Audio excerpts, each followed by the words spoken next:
యేసు నామమున దేవుని దీవించును గాక. ఆమేన్. యేసు నామమున నీకు రక్షణ కలుగును గాక, నీకు క్షేమం కలుగును గాక. యేసు నామమున నీకు సుఖము కలుగును గాక. ఆమేన్. ఆమేన్.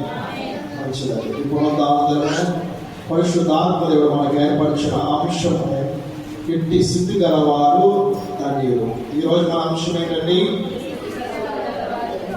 ఇంటి స్థితి గలవారు ధన్యులు. 3 మాటలు మాట్లాడుకుందాం. మొదటి మాట ఆశీర్వాదకర స్థితి. మొదటిది ఏంటండి? రెండవ మాట సమాధాన స్థితి. మూడవ మాట సంపన్న స్థితి. మొదటిది ఏంటండి? రెండోది, మూడోది. ఓకే, మొదటి మాట మాట్లాడుకున్నా ఆశీర్వాదకర స్థితి. ప్రసంగి 5వ అధ్యాయము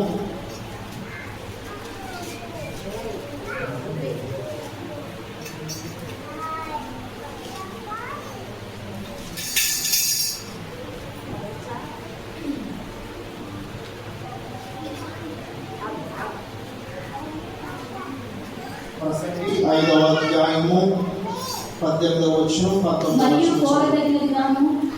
చూడముచ్చటి అయినదిగాను నాకు కనబడినది ఏదనగా, దేవుడు తనకు నియమించిన ఆయుష్కాల దినముల నుండి ఒకడు అన్నపానములు పుచ్చుకొనుచు తన కష్టార్జితం అంతటి వలన క్షేమముగా బ్రతుకుచుండుటయే.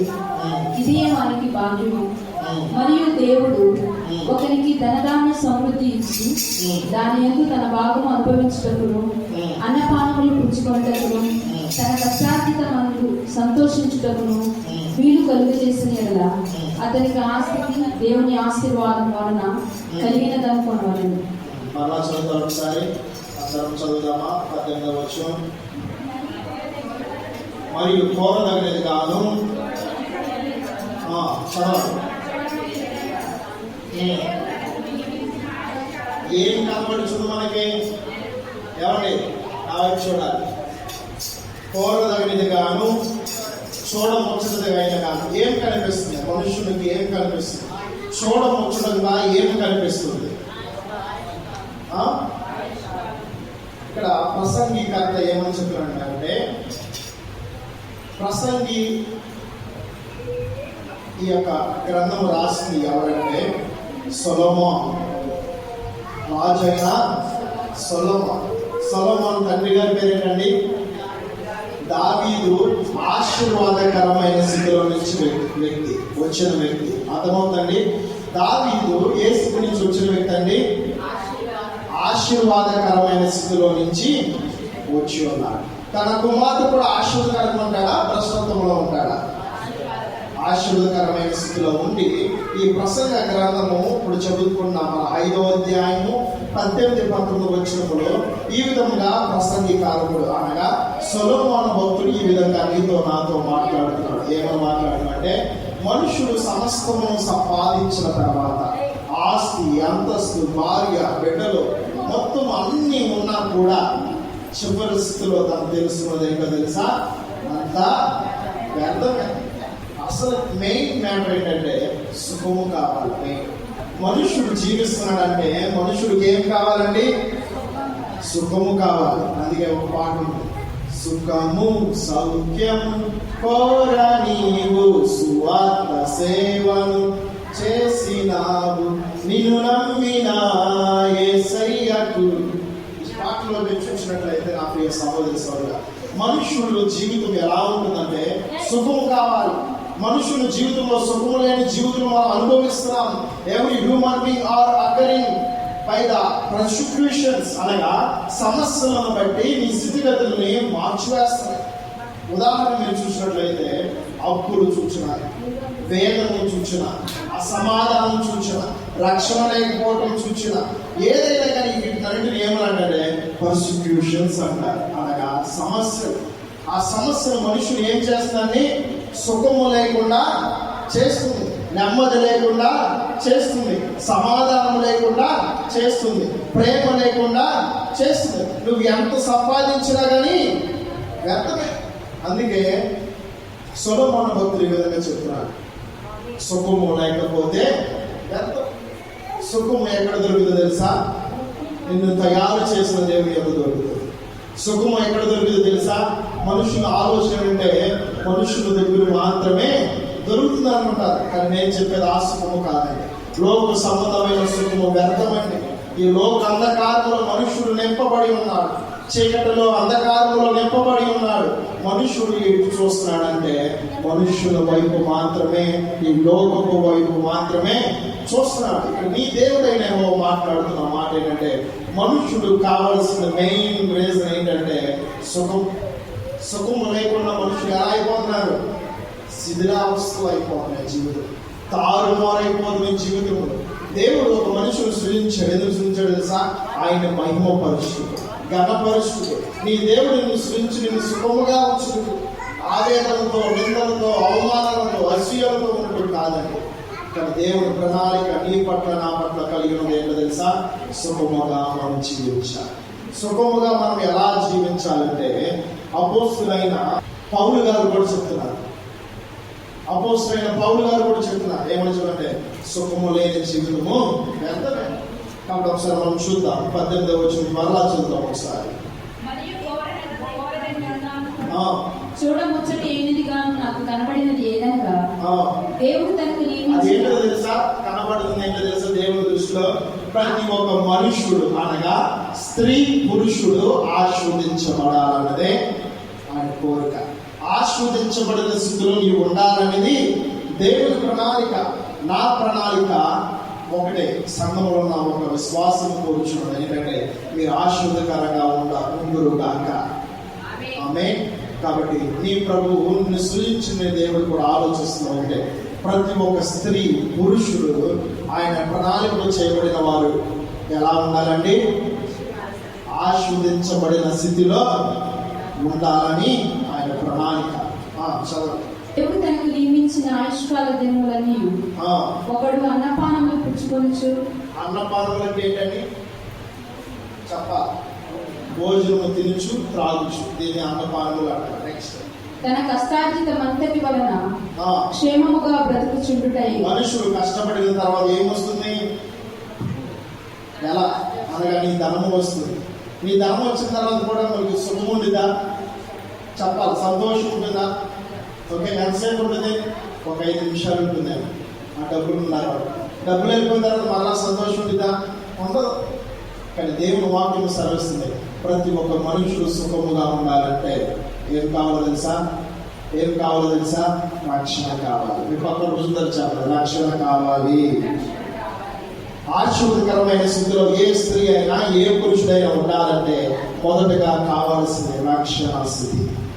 నువ్వు రక్షించబడినట్లయితే నువ్వు ఎలా ఉంటావు? ఆశీర్వదకరమైన స్థితిలో నీవు ఉంటావు. ఆమేన్. కాబట్టి నా ప్రియ సహోదరి సహోదరుడా, ఈ సమయంలో దేవుడు నీతో నాతో మాట్లాడుచున్న మాట ఏమిటంటే, మనం కష్టపడుతున్నాం. We're working hard, we're doing our works every day, daily wages we are doing. Every people are working the business, every people are working their own works. అయినప్పటికీ కూడా వారు సొంత వ్యాపారంలో చేస్తున్నప్పటికీ, పనులను చేస్తున్నప్పటికీ, అనుదినము చేతి పనులు ఉద్యోగంలో ఏదైనా చేస్తున్నప్పుడు కూడా ఏముంటలేదు? సంతోషము అనగా సుఖము ఉండట్లేదు. కానీ సుఖము ఎలా వస్తుందో తెలుసా? మనుషులకి రక్షణ ద్వారా మాత్రమే. నీ దగ్గర ఆ ధర్మం ఉన్నంతలో నీకు సంతోషం ఉండేది. కానీ దేవుని వాక్యం సెలవిస్తుంది ఏంటో తెలుసండి? మనము దిగంబరిగా వచ్చాము, వెళ్ళిపోవాలి. వెళ్ళిపోయేటప్పుడు ఏం తీసుకురాము, వచ్చేటప్పుడు ఏమి తీసుకురానప్పుడు ఎక్కేందుకు మనకి ధనం? చెప్పండి. ఎందుకంటే ఇదంతా మనుష్యుని యొక్క అవసరానికి కావాలి. కానీ అవసరం మించి ఎక్కువగా మనం ఆశించిన వాడు ఏమవుతుంది? ఆశ కలుగుతుంది. దేవుని మీద ఉన్న ఆశ త్రోవ తప్పుతుంది. ఎవరి మీద తిరుగుతుంది? ఈ లోక అధికారి. ఈ లోక అధికారి ఎవరండి? సాతాను, అపవాది మీదకి మన మనసు త్రిప్పబడుతుంది. దేవుడిని నిన్ను ఆశీర్వదకరమైన స్థితిలో ఉంచాలని చూస్తున్నాడు. అబ్రహామును దేవుడు పేరు పెట్టి పిలిచి ఉన్నాడు. అబ్రహాము ఒక విగ్రహంలో చేసుకునే వారు. తన తండ్రిని చూసినట్లయితే విగ్రహంలో చేసి అమ్మేవారు. ఆ విగ్రహం ఎదుటికి వెళ్ళి తన అర్పణ పెట్టి ఉన్నాడు. దొంగతనంగా చూస్తూ ఉన్నాడు. చూస్తూ ఉన్నాడు. అయినప్పటికీ కూడా ఆ విగ్రహము భుజించట్లా, అనగా అన్నపానములు చేయట్లా. అన్నపానములు ఎవరు చేస్తారండి? మనుషులు చేస్తారు, విగ్రహములు చెయ్యవు. కాబట్టి అదే విధముగా మరో దినం పెట్టి చూస్తూ ఉన్నారు, ఏమి ఉపయోగం లేదు. తర్వాత దేవుడు ఈ విధంగా మాట్లాడుతూ సాగాడు, ప్రభువా, ఈ విగ్రహములు తయారు చేసింది మనుషులు, కానీ నన్ను తయారు చేసిన నీవు కాబట్టి నువ్వు ఎక్కడ ఉన్నా కానీ నా స్వరమును వినగలిగిన సమర్థుడు కాబట్టి నాకు సహాయం ఇచ్చి నాతో మాట్లాడినప్పుడు దేవుడు అబ్రహామును పేరు పెట్టి పిలిచి ఉన్నాడు. తన స్వదేశం నుంచి బయటకు వచ్చి ఉన్నాడు. ఎలా ఆస్వాదించబడ్డాడు? 100 గొర్రెలు తీసుకొని వెళ్ళి ఉన్నాడు, లక్షల గొర్రెలతో ఆస్వాదించబడ్డాడు. 10 ఒంటెలు తీసుకొని వెళ్ళి ఉన్నాడు, లక్షల ఒంటెలతో ఆస్వాదించబడ్డాడు. 100 గాడులతో తీసుకొని వెళ్ళి ఉన్నాడు, 1000 గాడులతో ఆస్వాదించబడ్డాడు. ఆ రోజుల్లో మనం చూసినట్లయితే ఆస్వాదికరంగా ఒక వ్యక్తి ఉన్నాడంటే ఎలాగో తెలుసా? వాడుకున్న ఎసెట్స్ అనగా ఆస్తులను బట్టి చెప్తారు, వీరు ఆస్వాదించబడిన వాడు. లేదు, ఆస్తి లేని వాడు ఏమన్నారు?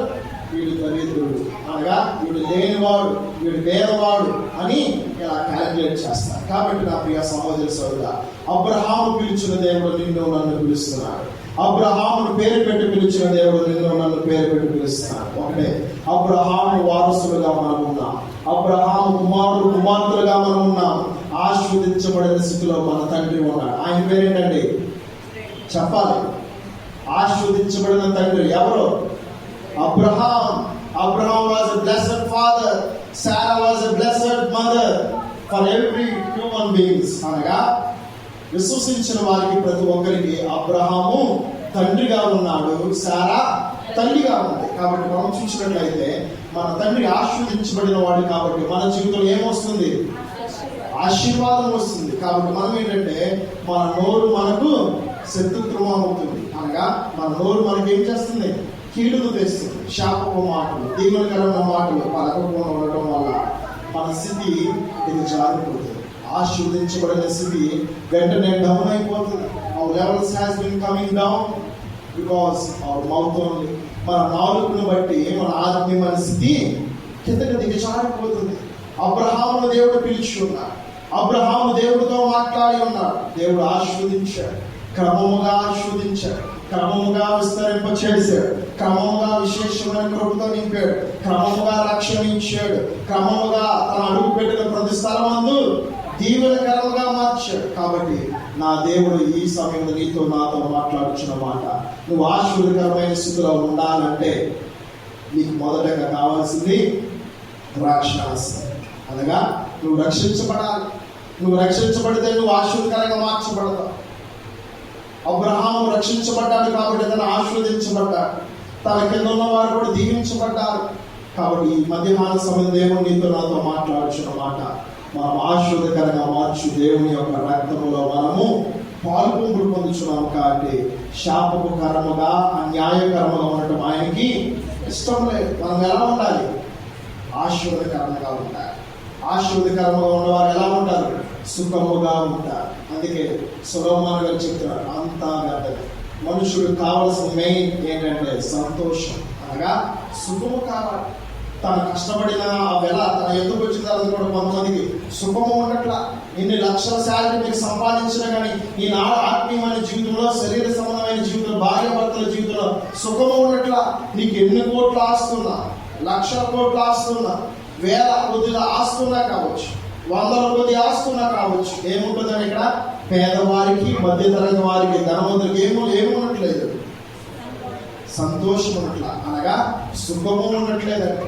ఆశీర్వదకరంగా ఉన్నవారికి కూడా ఏమన్నట్లా? సుఖము ఉన్నట్లా. మధ్యతరగతి వారికి కూడా ఏమన్నట్లా? సుఖము ఉన్నట్లా. పేదవారికి కూడా ఏమన్నట్లా? సుఖము ఉన్నట్లా. అనగా ప్రతి ఒక్క హ్యూమన్ బీయింగ్, అనగా ప్రతి ఒక్క మనుషులలో ఏముండాలి? రక్షణ ఉండాలి. మెయిన్ ప్రతి ఒక్క స్త్రీలో, పురుషుల్లో కావాల్సింది ఏంటంటే రక్షణ. నువ్వు దేవుని యందు ఎప్పుడైతే నిరీక్షిస్తావో, విశ్వసిస్తావో, ప్రభువు నీకు రక్షణ ఇచ్చిన గాక.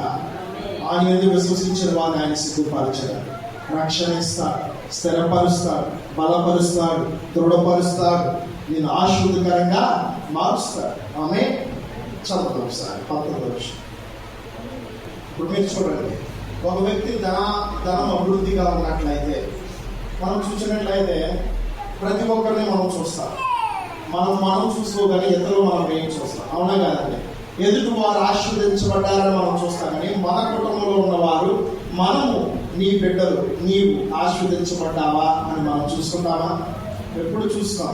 మన కళ్ళు ఎవరు చూస్తే ఇతరులను చూస్తాయి. కాబట్టి ఇక్కడ దేవుని వాక్యం ఏమైనా సెలవుస్తుందంటే, ఎవరైతే రక్షించబడతారో వారిని నేను ఆశీర్వదిస్తాను.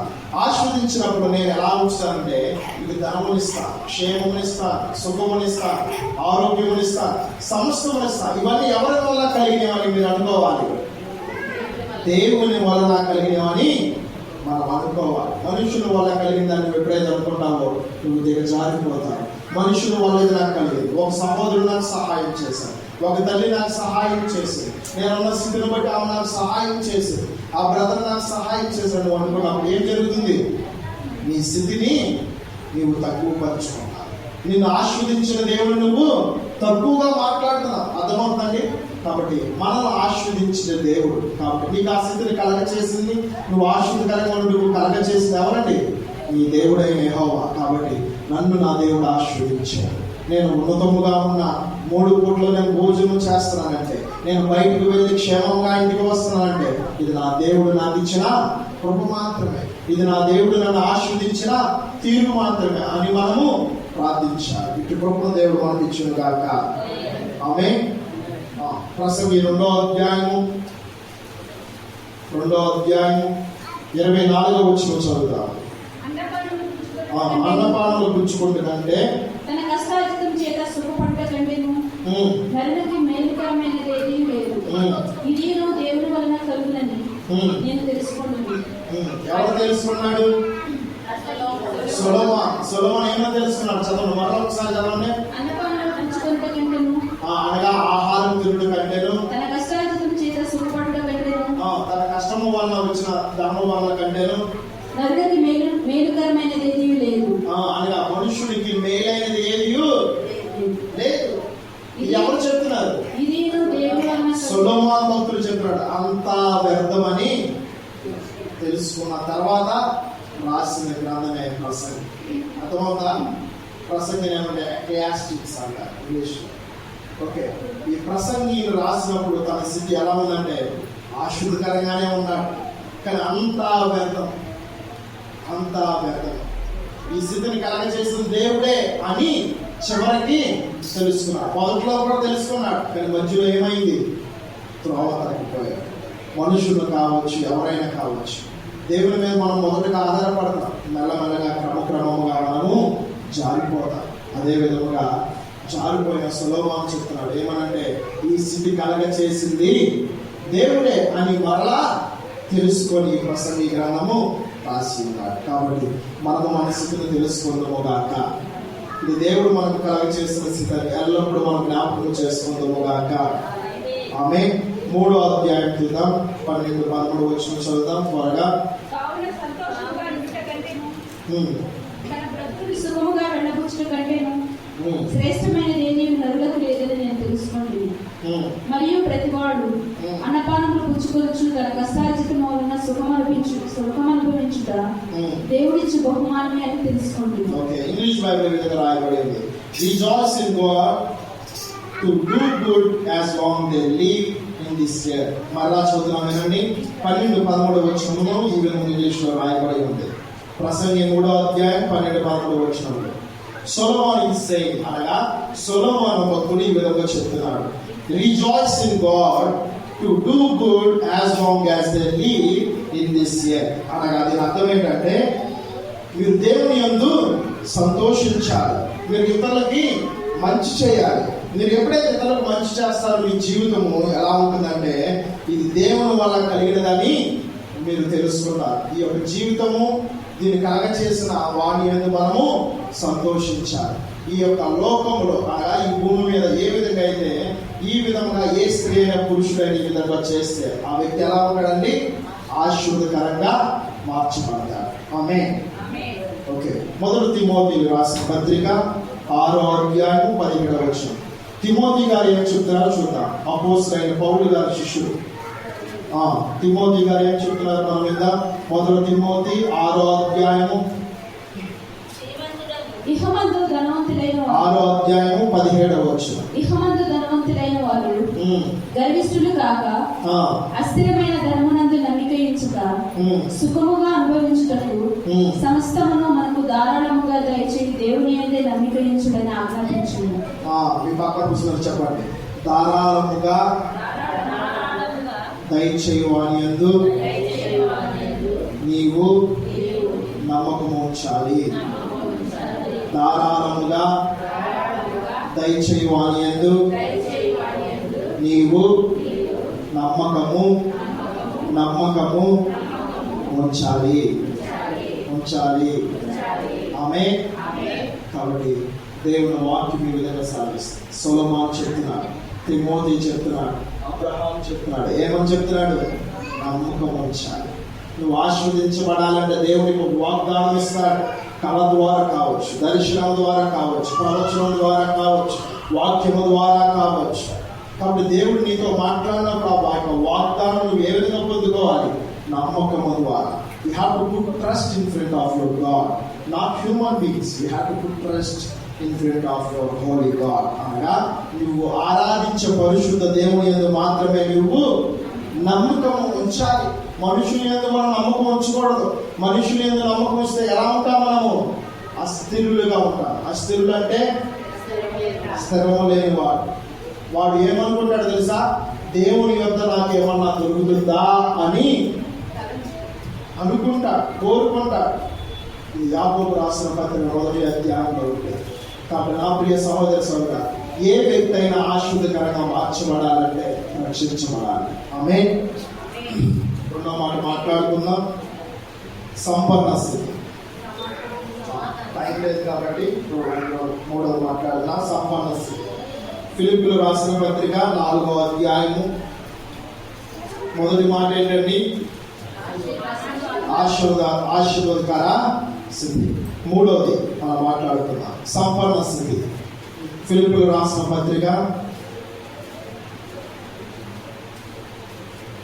4వ అధ్యాయము 11-12 వచనం. నాకు కొదువ కలిగినందున నేను ఇలాగ చెప్పుటలేదు. నేను ఏ స్థితిలో ఉన్నాను ఆ స్థితిలో సంతృప్తి కలిగి ఉండ నేర్చుకొని ఉన్నాను. దీన స్థితిలో ఉండనెరుగుదును, సంపన్న స్థితిలో ఉండనెరుగుదును. ప్రతి విషయంలోనూ అన్ని కార్యములలోనూ కడుపు నిండి ఇటుటకును, ఆకలి కొని ఇటుటకును, సమృద్ధి కలిగి ఇటుటకును, లేమిలో ఉండుటకును నేర్చుకొని ఉన్నాను.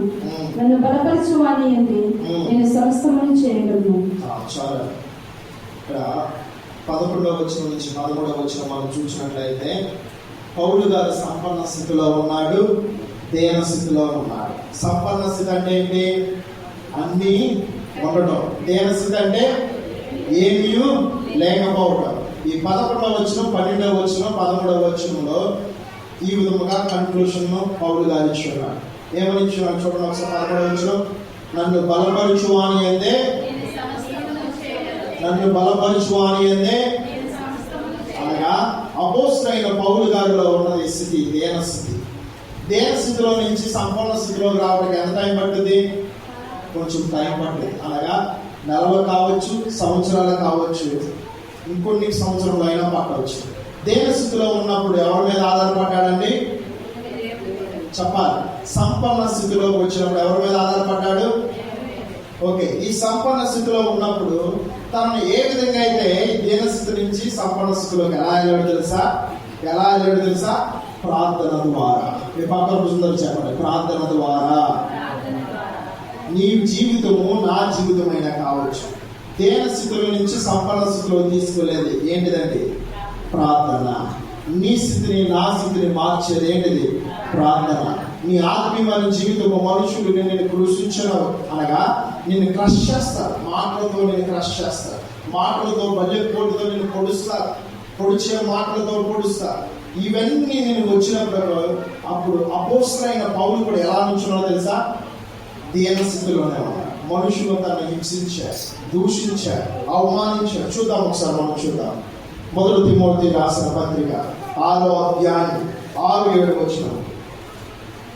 ఎలా హింసించారు తన దీనస్థితిలో ఉన్నప్పుడు. మనం ఈ చూద్దాం లోకంలో ఒకసారి. ఏమీ అపోస్తులైన పౌలు గారు దీనస్థితిలో ఉన్నప్పుడు మనుషులు ఎలా పొడిచారు అనగా మాటలతో కావచ్చు, క్రియలతో, ప్రవక్తలతో. చూద్దాం. 1 తిమోతి 6వ అధ్యాయము 6-7 వచనములు చదవండి. సంతుష్టి సహితమైన దైవభక్తి ఆ, గొప్ప లాభసాధనమై ఉన్నది. మరలా చదవండి. సంతుష్టి సహితమైన దైవభక్తి ఆ, గొప్ప లాభసాధనమై ఉన్నది. ఇక్కడ దీని అర్థం ఏంటండి? దైవ భక్తి కలిగి ఉండుట నరునికి ఎంతో మేలు. అనగా నువ్వు దీన స్థితిలో ఉన్నప్పుడు కావాల్సిన ఏం కావాలి? నీకు దైవ భక్తి కావాలి. నువ్వు సంపన్న స్థితిలో ఉన్నప్పుడు నీకు ఏం కావాలి? దైవ భక్తి కావాలి. అందుకే అపోస్తలుడైన పౌలు గారు చెప్తున్నాడు తిమోతికి, ఆయన ఇదిగో మనుషులు ఎలాంటి వారు, మనుషులు హింసిస్తారు, దూషిస్తారు, అవమానిస్తారు. కోర్స్ ఆయన భక్తులు కూడా నేను హింసించిన వాడిని, దూషించిన వాడిని, చంపిన వాడిని, క్రూరుణ్ణి, మూర్ఖుణ్ణి, హింసకుణ్ణి, దూషకుణ్ణి నన్ను నా దేవుడు ఏ విధంగా అయితే సంపన్న స్థితిలోకి తీసుకెళ్ళాడు, నన్ను నా దేవుడు దీన స్థితి నుంచి సంపన్న స్థితిలోకి నడిపించాడు. కేవలం ఒక ప్రార్థన ద్వారా చెప్తున్న మాట. మనుష్యుడికి కావాల్సిన ఏంటంటే దైవభక్తి. దైవభక్తి కలిగినప్పుడే మన ఆత్మీయమైన జీవితము ముందుకు వెళుతుంది. ప్రార్థనలో మనము బలపరచబడతాం, ప్రార్థనలో మనము స్థిరపరచబడతాం. ప్రార్థిస్తూ ఉండగా మనకు దర్శనాలు వస్తాయి, ప్రార్థిస్తుండగా మనకు ప్రవచన వరం వస్తాయి, ప్రార్థిస్తూ ఉండగా ఉచ్చరింపు సత్యము కానీ మూలికలతో నీకు భాషలో మాట్లాడగలవు. ఇది దైవభక్తి కలిగి ఉన్నప్పుడు ఇంటి వాటిలో మనం పొందుకుంటాం. చదువు. సంతుష్టి సహితమైన దైవభక్తి గొప్ప లాభసాధనమై ఉన్నది. మనం ఈ లోకంలోనికి ఏమీ తేలేదు. చూడండి ఎలా, చూడండి విశ్వాసులు ఎలా ఆలోచిస్తున్నారు చూడండి. చదవండి. మనం ఈ లోకంలోనికి ఏమీ తేలేదు, దీనిలో నుండి ఏమీ తీసుకొని పోలేము.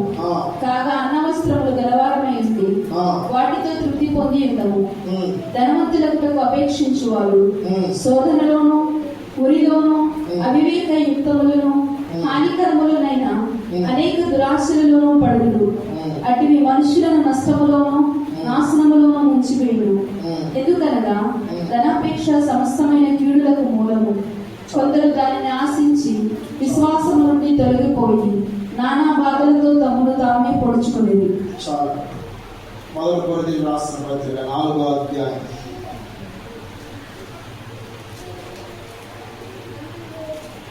4వ అధ్యాయం అందరం లేచి నుంచున్నాం. 11-12 వచనాలు.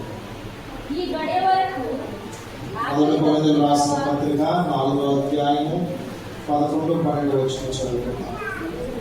ఈ గడియ వరకు ఆకలి దప్పులు గలవారము, దిగంబరులము, పిడిగుద్దులు తిరుగుచున్నాము, నిలువరమైన నివాసములై ఉన్నాము. మరలా చదువుతారు ఒకసారి. ఈ గడియ వరకు ఆకలి దప్పులు గలవారము, దిగంబరులము, పిడిగుద్దులు తిరుగుచున్నాము, నిలువరమైన నివాసములై ఉన్నాము. ఏం తిరుగుచున్నారండి? పిడిగుద్దులు. ఎవరు గుద్దుతున్నారు పిడిగుద్దులు? చెప్పాలి. ఎవరు గుద్దుతున్నారు? దేన స్థితిలో ఉన్నప్పుడు ఎవరు గుద్దుతున్నారు? అపోస్తలుడైన పౌలు గారు. దైవ భక్తి కలిగి ఉన్నాడు అపోస్తలుడైన పౌలు గారు. ఆశీర్వదించబడిన స్థితిలోనే ఉన్నాడు, సమాధాన స్థితిలోనే ఉన్నాడు, సంపన్న స్థితిలోకి వచ్చి ఉన్నాడు. సంపన్న స్థితిలో వచ్చినప్పుడు దైవ భక్తితో నింపబడ్డాడు, ప్రార్థన అనే వరముతో నింపబడ్డాడు. కానీ అయినప్పుడు తన స్థితి ఎలా ఉందంటే దేన స్థితిలో ఉంది. దేన స్థితిలో ఉన్నప్పుడు మనుషులు, సమాజం ఏ విధంగా అయితే చేస్తుందో మనం చూద్దాము. పిడుగుద్దులు కుదుతున్నారు. నెక్స్ట్ అనగా మనిషిగా ఉన్నప్పుడు మనిషికి ఒక నివాసము లేదు. అనగా a human being wants A one house to live in this world. లోకంలో జీవించాలంటే ఏం కావాలి? నివాసం కావాలి. అనగా ఒక గృహము కావాలి, లేదా ఒక ఇల్లు కావాలి. అది ఏ ఇల్లు అయినా కావచ్చు. మనుషులు తలదాల్చుకున్నట్టు ఒక నివాసము కావాలి. లేకపోతే ఏమొస్తుంది? అనారోగ్యం వస్తుంది. నువ్వు ఎండలో ఎక్కువగా ఉన్నావు అనుకోండి, నీకు ఇల్లు లేదు, నువ్వు ఎండలోనే రోజంతా ఉంటావు. నువ్వు ఈ సీజన్ ఏంటంటే ఎండాకాలం. తర్వాత ఏం సీజన్ వచ్చింది? వర్షాకాలం అంతా మరలా ఎక్కడ ఉంటాడు? నివాసం లేని వారు వర్షంలో తడుస్తారు. మరలా తర్వాత ఇలా తడుస్తూ ఇలా కాలంలో వెళుతూ ఉండగా ఏమవుతుంది? సుఖము ఉండదు మనుషునికి లేదు. ఇక్కడ అపోస్తలుడైన పౌలు గారు చెప్తున్నారు. ఏమో చెప్తున్నారంటే, నన్ను బలపరచువాని యందు నేను సమస్తము చేయగలను. ఎలా చేస్తున్నావు ఆయన అని తిమోతి అడుగుతున్నాడు. ఆయన ఒకటే, దైవ భక్తి కలిగి మనుషుడు జీవించాలి. నీలో ఉన్నది ఈ లోకంలో ఉన్నవాడి కంటే గొప్పవాడని నువ్వు యోచించాలి, అనగా నువ్వు ఆలోచించాలి. ఇదిగో మనుషులు ఈ రీతిగా ఉంటారు అని చెప్తున్నాడు. చదువున్నాను. స్వహస్తములతో పనిచేసి కష్టపడుచున్నాము, నిందింపబడి దీవించుచున్నాము. నిందించినప్పుడు మనుషులు పౌలు గారిని ఏం చేస్తున్నారని నిందిస్తున్నారు. నువ్వేంటి ఇలా చేస్తున్నావు, అలా చేస్తున్నావు అని నిందిస్తున్నారు. కానీ అయినా కానీ పౌలు గారు ఏం చేస్తున్నారు? He was blessing his people, he was blessing his ministry, he was blessing his families. అనగా తన కుటుంబమును ఆశీర్వదిస్తున్నాడు, ఆ ప్రజల కుటుంబం, వారి కుటుంబంలో జనులను ఆశీర్వదిస్తున్నాడు, ఆ సంఘమును ఆశీర్వదిస్తున్నాడు. ఎవరైతే నిందిస్తున్నారో ఆ మనుషుని సంపూర్ణముగా ఆశీర్వదిస్తున్నాడు. ఆమేన్. నెక్స్ట్, హింసింపబడి ఓర్చుకొనుచున్నాము, దూషింపబడి బతిమాలుకొనుచున్నాము, లోకమునకు మురికిగాను అందరికీ పెంటగాను ఇప్పటి వరకు ఎంచబడి ఉన్నాము. మిమ్మల్ని సిగ్గుపరచవలని కాదు గాని నా ప్రియమైన పిల్లలని మీకు బుద్ధి చెప్పుటకు ఈ మాటలు రాయిస్తున్నాను. దేవుని వాక్యం నీతో నాతో మాట్లాడుతుంది. అపోస్తలుడైన పౌలు గారు ఒకటే ఒక మాట చెప్పారు. అపోస్తలుడైన పౌలు, he was persecuted by the people, he was persecuted by the ministry. అనగా సంఘములో ఉన్న వారి ఎదుట కావచ్చు, ప్రజల ఎదుట కావచ్చు, తాను శ్రమను అనుభవించాడు. But he was standing every day with God. అనగా అతను దేవుని ఎదుట రోజు నిలబడుతున్నాడు. ఎలా నిలబడుతున్నాడు తెలుసా? ప్రార్థన ద్వారా నిలబడుతున్నాడు, ప్రార్థన ద్వారా. Next, Paul was anointed by the Holy Spirit God. So his level was high with his prayer. అనగా అపోస్తలుడైన పౌలు గారు అభిషేకించబడిన వ్యక్తి. అభిషేకించబడిన వ్యక్తిలో ఏముంటుందండి? దైవ భక్తి ఉంటుంది. అభిషేకించబడిన వ్యక్తిలో ఏముంటుంది? దైవ భక్తి ఉంటుంది. తన దీన స్థితిలో ఉన్నా కానీ దైవ భక్తి ఉంటుంది, సంపన్న స్థితిలో ఉన్నా కానీ దైవ భక్తి ఉంటుంది. కాబట్టి ఈ లెవెల్ తను కాపాడుకున్నాడు. He was anointed, he was persecuted. అనగా అతను అవమానించబడ్డాడు, నిందించబడ్డాడు, సమస్యలతో అనగా సమస్యలు తనను హేళన చేస్తూ ఉన్న స్థితిలో కూడా he was saying that నన్ను బలపరచు అని ఎందు నేను సమస్తమును చేయగలను. I am blessed person because I am anointed man. అనగా నేను ఆశీర్వదించబడిన వ్యక్తిని, నేను సంపన్న స్థితిలో ఉన్న వ్యక్తిని. ఇది ఎవరి వల్ల అంటే నా ప్రభువు వలన నేను సంపన్న స్థితిలో ఉన్నాను, నా ప్రభువు వల్ల నేను ఆశీర్వదించబడిన స్థితిలో ఉన్నాను, నా ప్రభువు వల్ల నేను అభిషేకించబడిన స్థితిలో ఉన్నాను. కాబట్టి ఆయన మాదిరికరంగా నేను ఉంటాను. కాబట్టి దేవుడు నీతో నాతో మాట్లాడుతున్న ఒకే ఒక మాట, మనము దేన స్థితిలో ఉన్నా కావచ్చు, సంపన్న స్థితిలో కావచ్చు, అనగా లేమిలో ఉన్నా కావచ్చు, కలిగినప్పుడు కూడా కావచ్చు. ఎవరి వైపు చూడాలి? దేవుని వైపు చూడాలి. అపోస్తలుడైన పౌలు దేవుని వైపు చూచాడు, సౌలు దేవుని వైపు చూచాడు, తిమోతి దేవుని వైపు చూచాడు. కాబట్టి నా ప్రియ సహోదర సహోదర, మనం ఆశీర్వదించబడిన స్థితిలో ఉండాలని దేవుని ప్రణాళిక. నీకు నాకు సమాధానంతో ఉండాలన్నది ఆయన ప్రణాళిక. మూడవది, నీవు సంపన్న స్థితిలో ఉండాలన్నది ఆయన ప్రణాళిక. కాబట్టి ఇంటి ప్రణాళికలో దేవుడు ఆయన బిడ్డలను జ్ఞాపకం చేసుకోవడం గాక. విశ్వసించిన వారి జీవితంలో ఈ వాక్యం స్థిరపరచబడను గాక.